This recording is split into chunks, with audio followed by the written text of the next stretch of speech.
विरोधी पक्षनेते. अध्यक्ष महोदय, आत्ताच राज्याचे मुख्यमंत्री माननीय एकनाथराव शिंदे साहेबांनी आम्ही जी विरोधी पक्षाने अंतिम आठवडा प्रस्ताव मांडलेला होता त्याच्यामध्ये काही मुद्दे उपस्थित केलेले होते, त्याच्याबद्दल त्यांनी सविस्तर अशा प्रकारचं उत्तर दिलं आणि काही ह्याच्याबद्दल आमचं मनापासून समाधान झालं. त्याबद्दल हो का मुख्यमंत्री, ही शिस्त आहे ना, ही बेशिस्त आहे.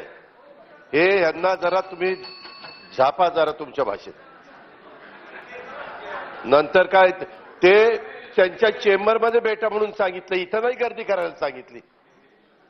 त्यांचा बोलण्याचा गैरफायदा घेऊ नका. अध्यक्ष महोदय,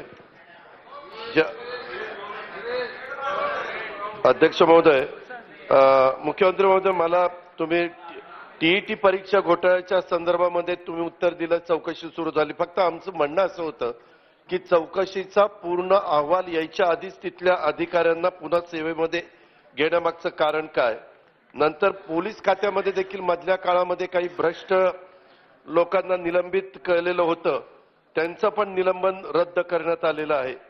तसंच बीड येथे वक्फ बोर्ड घोटाळ्याच्या संदर्भात नियुक्त केलेले चौकशी अधिकारी त्यांना हटवलं गेलं आणि तिथं आता दुसरा अधिकारी नेमला गेलाय. सहसा आपण चौकशी करत असताना पूर्ण चौकशी होईपर्यंत त्याच अधिकाऱ्याला ठेवत असतो. दुसरं मुख्यमंत्री महोदय, सायबरची गुन्हेगारी फार वाढलेली आहे आणि त्याची उदाहरणं मी बीड पोलीस अधीक्षकांचं दिलं. माझं पण स्वतःचं तुम्हाला आठवत असेल, आपण मंत्रिमंडळात असताना माझाच फोन माझ्याकडे असताना दुसऱ्यांनी तो फोन नंबर करून लोकांना काही वेडवाकडं बोलण्याचा प्रयत्न केला. तर ह्याच्यातून कारण नसताना ज्याचा दोष नसतो अशी पण लोक बदनाम होतात. त्याच्यावर सायबर गुन्हेगारीवर एक अंकुश पोलीस खात्याचा असला पाहिजे. तसंच पुणे कोथरूड भागामध्ये एका पोलीस अधिकाऱ्यांनी एका कामगाराला इतकं बेदम मारलं, मी स्वतः देवेंद्रजींना पण ते सांगितलं.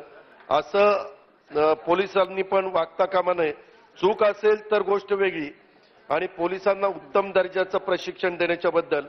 दुसरा मुख्यमंत्री महोदय, त्या दिवशी तुम्ही होता ऐकायला मला आठवत नाही, पण मी आणि दिलीप वळसे पाटील साहेबांनी, मी अर्थमंत्री होतो पुण्याचाच आणि राज्याचा होतो, ते गृहमंत्री होते.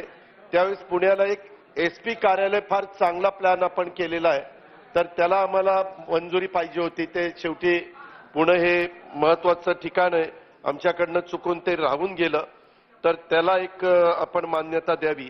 आणि माझी पुन्हा विनंती आहे सगळ्या विरोधी पक्षाच्या आमदारांच्या वतीनं, तुम्हालाही माहिती आहे की आपण आमदार निधी 1चा 2 केला, 2चा 3, 3चा 4, 4चा 5 केला, त्यावेळेस भेदभाव केला नाही.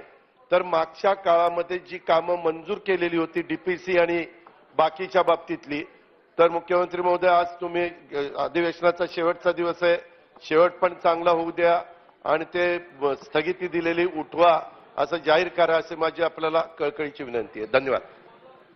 चला, सभागृहाने या प्रस्तावावर